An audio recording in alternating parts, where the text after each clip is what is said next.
मध्य प्रदेश के दतिया उपचुनाव के शोर के बीच में कांग्रेस के पूर्व एमएलए राजेंद्र भारती को हाई कोर्ट ने उनकी याचिका पे राहत नहीं दी है। हमारे साथ राजेंद्र भारती खुद मौजूद हैं, हम इन्हीं से बात करते हैं।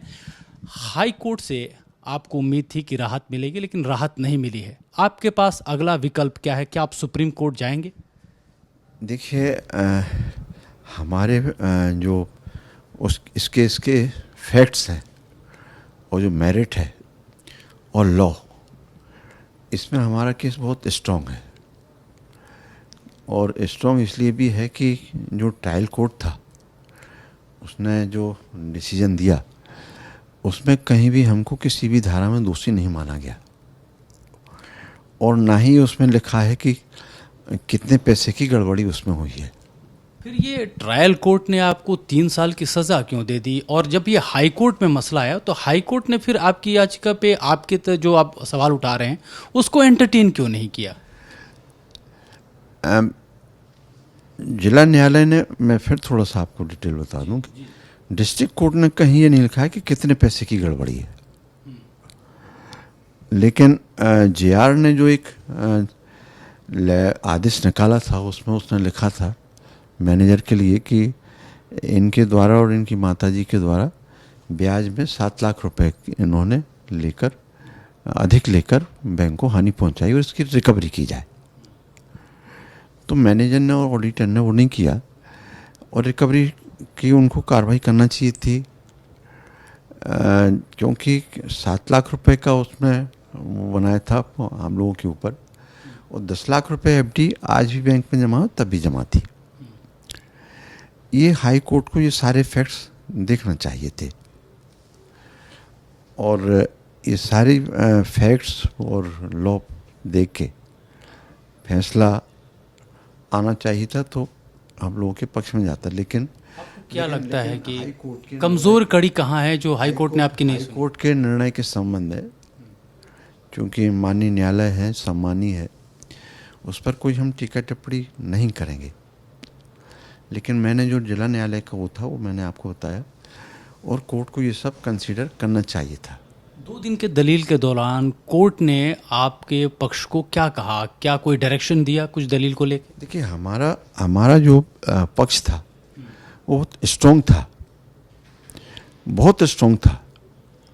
और दूसरे पक्ष का जो वकील, गवर्नमेंट का जो वकील आया, उसने कोई फैक्ट्स के साथ बात नहीं रखी, लॉ के साथ कोई बात नहीं रखी। उन्होंने मेरिट पे वो बोलते रहे जो अपील के निराकरण में होता। ये तो कोर्ट ये कहा जाता है कि वो जो दलीलें होती हैं उसको वो कसौटी पे कसता है। चाहे हाई कोर्ट में भी अगर हम जाते हैं तो फैक्ट्स एंड फिगर रखे जाते हैं, उसी के आधार पे फैसले होते हैं।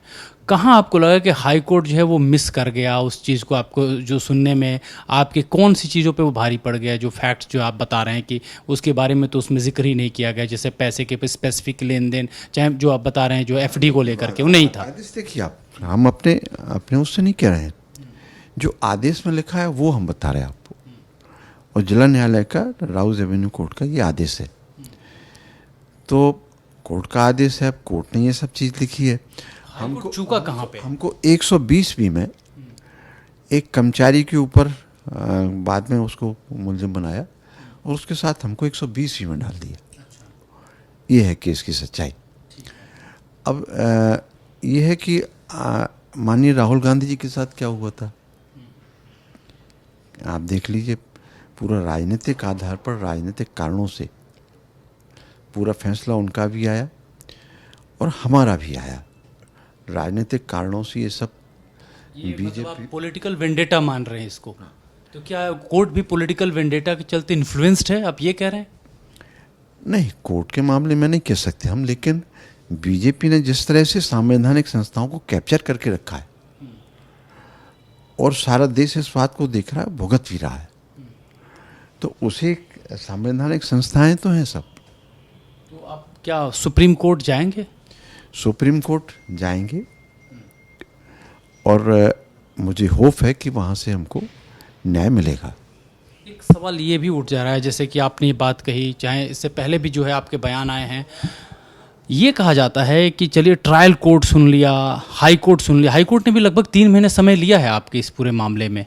तो ये समझ नहीं आ रहा है कि हाई कोर्ट, ट्रायल कोर्ट चलिए वो चूक कर जाता है, हाई कोर्ट समझने में कहाँ चूक कर दे रहा है। जैसे आप कह रहे हैं ये 3 साल की सज़ा है, 3 साल की सज़ा पे आप रोक की मांग कर रहे हैं और उसको वो एंटरटेन नहीं कर रहा है।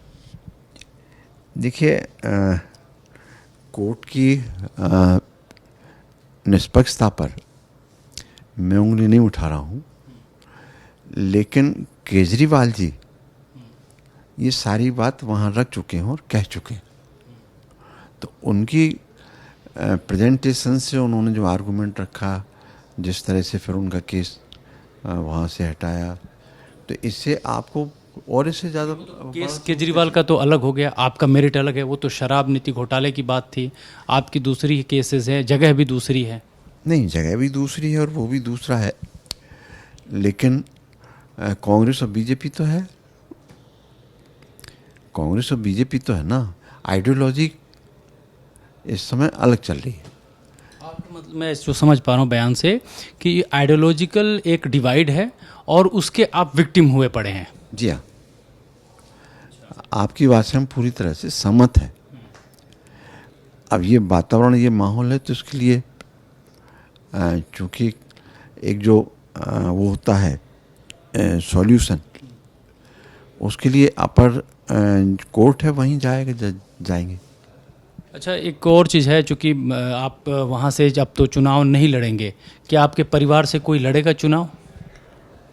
देखिए, चुनाव लड़ भी सकता है, क्योंकि एक तो जनता चाहती है और जनता ने 5 साल के लिए हमको मैंडेट दिया था। हाईकमान ने आपको कुछ आश्वासन दिया है? हाईकमान ने तो हमको पहले ये कहा है कि पहला हक आपका है। आपसे बोला है? हाँ, बोला है। और हाईकमान ने बोला है और जो हमारे नेता उन्होंने ही बोला, और ये सही भी है। राहुल गांधी ने बोला है? नहीं, राहुल गांधी जी से टिकट के बारे में कोई बात नहीं हुई, ना उनसे ज़रूरत है। वो सब समझते हैं, जानते हैं कार्यकर्ताओं की भावना। टिकट्स के बारे में किससे बात हुई आपकी कांग्रेस में? जो और हमारे नेता हैं, अध्यक्ष जी हैं, इंचार्ज हमारे जनरल सेक्रेटरी हैं। तो आपकी फैमिली में फॉर्म वगैरह खरीदा गया है? नहीं, फॉर्म तो जब खरीद लेंगे तो खरीद, अभी नेताओं से फाइनल बातचीत और होना है। आपके जो विरोधी खेमे में बहुत सारे लोगों ने फॉर्म खरीद लिए थे और अभी टिकट ऐलान हो चुका है। बीजेपी की बात कर रहा हूँ मैं, खबर पता चली आपको? जब हम बात कर रहे हैं तो ऐलान हो चुका है। नहीं, आप बता रहे हैं तो मैं इसको सच मान लेता हूँ कि किसी दूसरे को, आरएसएस का जो पुराना कार्यकर्ता है, उसको वहाँ से टिकट मिलने की, नाम ले लेता हूँ, आशुतोष तिवारी को टिकट दिया गया है, जबकि बाकी कयास लग रहे थे, मीडिया में भी बात चल रही थी।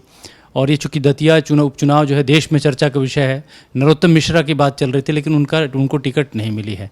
एक तरफ देखा जाए, आज आपको कोर्ट से निराशा मिली है, उनको अपनी पार्टी की तरफ से निराशा मिली है। देखिए, हम निराशावादी नहीं हैं, हम आशावादी हैं, और हम लोग संघर्ष करना जानते हैं और कर भी रहे हैं, इसलिए हम लोग आशावादी हैं।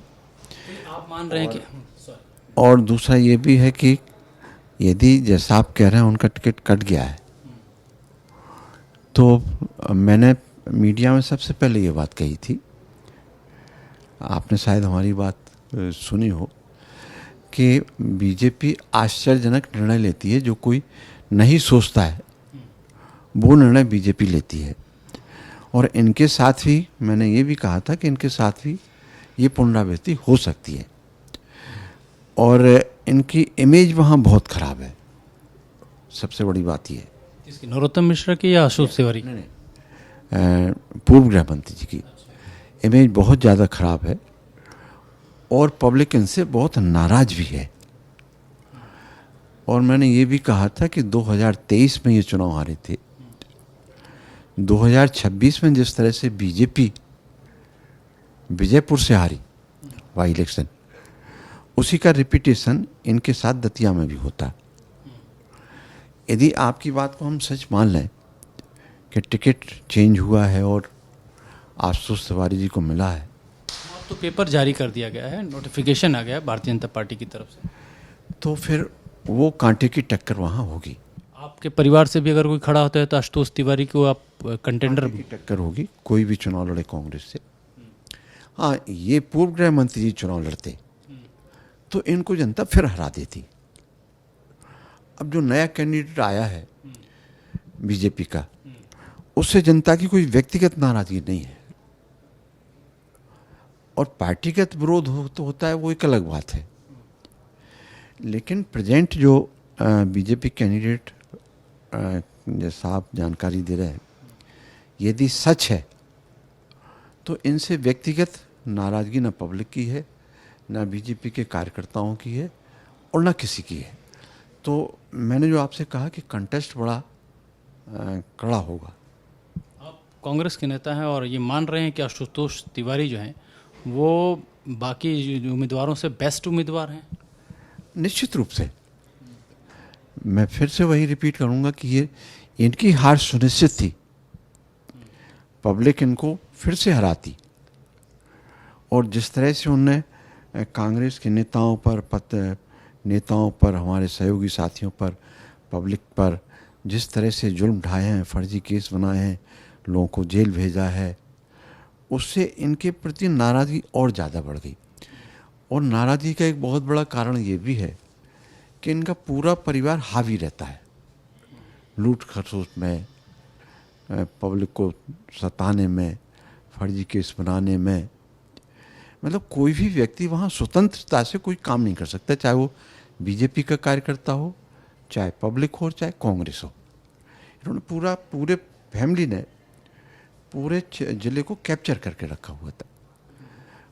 और जो एक सबसे बड़ी बात जनता जिसको कहती है, आप मीडिया के देखते हैं, चलाते हैं, आपने किसी नेता का ऐसा देखा है, कोई भी भारतीय जनता पार्टी का हो या कांग्रेस का हो, जिसने एकल भोजन घरों में घुस के किया हो? ये आपने सुना, प्रोग्राम में आता था कि एकल भोजन करेंगे फलाने घर में। अब किसकी हिम्मत है कि उनको रोक जाए? तो इनका पूरे परिवार का, इनका चाल चरित्र, चेहरा बहुत विकृत है। उसको जनता ने भोगा है, और जनता इनके साथ नहीं है। बीजेपी ने ये सारी कमियां इनके अंदर देखते हुए कि ये फिर से चुनाव हार जाएंगे, अपनी सीट निकालने के लिए, राजनीतिक पार्टी है, उसने राजनीति का गेम बदल दिया है, और कंटेस्ट बहुत तगड़ा होगा। मैं फिर इस बात को कह रहा हूँ। जी, आप कह रहे हैं कि तगड़ा कंटेस्ट होगा। अगर मान के चले कि आप भी आशावादी हैं कि आपके परिवार से किसी को टिकट मिलेगा, अगर आपकी फैमिली से टिकट नहीं मिलता है, तो वो कौन सा नेता है जो मानते हैं कि आशुतोष तिवारी को वो टक्कर दे सकता है कांग्रेस से? देखिए, कांग्रेस में एक अवधेश नायक जी हैं, जिन्होंने टिकट कटने के बाद, कांग्रेस का टिकट उनको हो गया था 2023 में, मुझे टिकट मिला था इनका काट के, और उसके बाद भी उन्होंने हमारा पूरा सहयोग और साथ दिया। बीजेपी से आए थे वो, पूरा सहयोग और साथ दिया है। तो कांग्रेस में अवधेश जी हैं। तो आप भी वो कर्ज अदा करेंगे अवधेश को? अगर उनको टिकट मिलते हो तो आप भी उनको सहायता करेंगे पूरी तरह? अवधेश जी को हम पूरी तरह से मदद करेंगे, और हमारे फैमिली से किसी को यदि पार्टी का वहाँ हाईकमान उतारता है तो अवधेश जी हमारी मदद करेंगे। चलिए राजेंद्र भारती जी, बातचीत के लिए बेबाक बातचीत आपने की है, इसके लिए बहुत बहुत शुक्रिया। तो ये थे राजेंद्र भारती, जिनका कहना था खासतौर पर केस के संदर्भ में कि वो निराशावादी नहीं, आशावादी हैं, सुप्रीम कोर्ट की तरफ जाएंगे। दतिया उपचुनाव के लिए उन्होंने बड़े ही दिल खोल के बात की कि मेरे परिवार से हो, चाहे दूसरा उम्मीदवार आता है, खासतौर पर अवधेश का नाम लिया जो कि वो कैंडिडेट हो सकते हैं, उनका कहना है कि उनको समर्थन देंगे, लेकिन साथ ही साथ अपने विरोधी को भी कहा कि वो कड़ी टक्कर देने में सक्षम है। आशुतोष तिवारी के बारे में बोला है। कैमरा पर्सन मोनू कुमार के साथ मैं अमृत तिवारी, विस्तार न्यूज़, दिल्ली।